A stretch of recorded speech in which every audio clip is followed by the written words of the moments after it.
This is a story about a world obsessed with stuff. It's a story about a system in crisis. We're trashing the planet, we're trashing each other, and we're not even having fun. The good thing is that when we start to understand the system, we start to see lots of places to step in and turn these problems into solutions.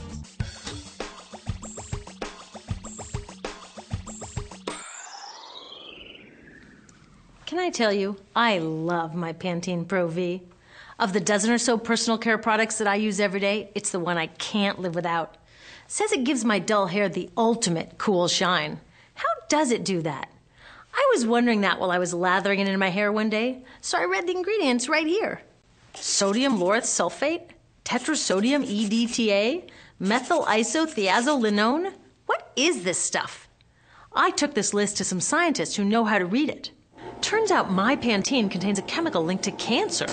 And lots of other products in my bathroom, from sunscreen to lipstick and even baby shampoo, also contain chemicals linked to cancer or other problems like learning disabilities, asthma, and even damaged sperm.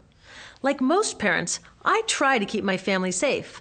But now I find out my bathroom is a minefield of toxins? What are we supposed to do? To find out the answers, we have to go back to one of the key features of our materials economy: toxics in, toxics out. If, at the factory, you pour toxic chemicals into a product, like baby shampoo, you're going to wind up with toxic baby shampoo, and toxics in workers, communities, and, babies. So let's take a closer look at this toxic outrage where it seeps into our lives every day, in the bathroom. The average woman in the U.S. uses about 12 personal care products daily. The average man about 6. Each product containing a dozen or more chemicals.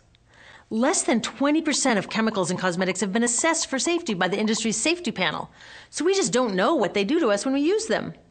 Would you fly on an airline that only inspects 20% of its planes? Of course, not all of these chemicals are dangerous, but we know that many are. Some are carcinogens. That means that they can cause cancer. Others are neurotoxins and reproductive toxins, proven to mess up brain development and reproduction in animals. Wait a minute, we're animals too. It's like a giant experiment. We're using all these mystery chemicals and just waiting to see what happens. One thing we do know is that they're getting inside us. I had my body's toxicity levels tested, and I'm loaded with things like mercury, flame retardants, triclosan, and lead. We all are. Even babies are being born pre-polluted. Now, I know we can't live in a lead-free world, but do we have to put lead in our lipstick? I don't know. Maybe it's my fault. Maybe I just bought the wrong thing. At the store, the choices seem endless. I can get lipstick in 49 shades, or shampoo for hair that's too dry, oily, fine, limp, or frizzy. But what about the choices that really matter? Like the choice to buy products that are safe? It turns out the important decisions don't happen when I choose to take a product off the shelf. They happen when companies and governments decide what products should go on the shelves. So who are these companies? This is Procter & Gamble. They're the ones offering me Herbal Essences, the #2 shampoo in the country. It contains toxic petrochemicals, made from oil. Since when is oil an herb? On cosmetics labels, words like herbal, natural, even organic have no legal definition. That means that anybody can put anything in a bottle and call it natural, and they do.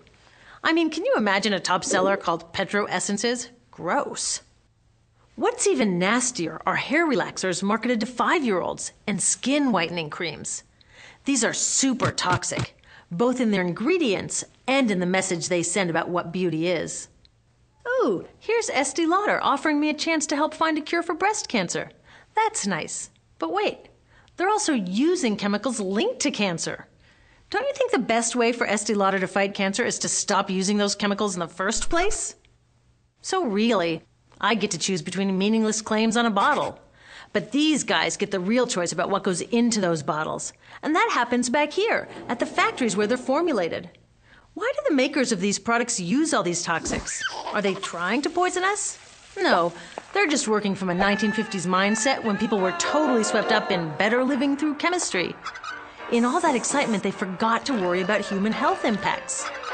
That was years ago, and they are still using these same old toxic chemicals. Today, big cosmetics companies say the doses of poison in their products are small enough to be harmless. Yeah, maybe if you use them once a year. I guess they never get out and see that their products are being used and combined with other products every day. A little toxic dose under your arms, a little more on your hair, on your lips. And workers in nail and hair salons get dosed all day long. So the industry is used to doing things this way. And they can. Because even now that scientists have linked the chemicals they're using to all sorts of problems, there are no laws to get rid of them. You're thinking, really? Come on, nobody's making sure that the stuff we smear all over our bodies is safe? Nope. The FDA doesn't even assess the safety of personal care products or their ingredients. Since 1938, they've banned just 8 out of over 12,000 ingredients used in cosmetics. They don't even require that all of the ingredients be listed on the label. Now, this is an example where we can all agree a little more government action would be helpful. This lack of regulation leaves a huge hole that the cosmetics industry is all too happy to fill.